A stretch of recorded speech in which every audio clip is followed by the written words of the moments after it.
day check. This morning he was gonna move them, but they had a tiny escape hole, and he got stung a bunch because they got angry.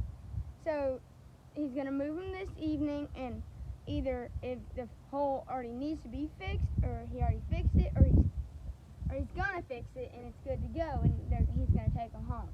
So see you when he gets here.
Okay, day 4, about 8 o'clock, nighttime.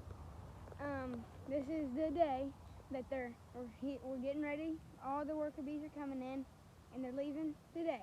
Thank you to Mr. Tony for answering all our 1 million questions over these 4 days. So we will catch you. We'll just do a little filming then. But this is my last time talking on this video. Thank you for watching. Like, subscribe. Peace.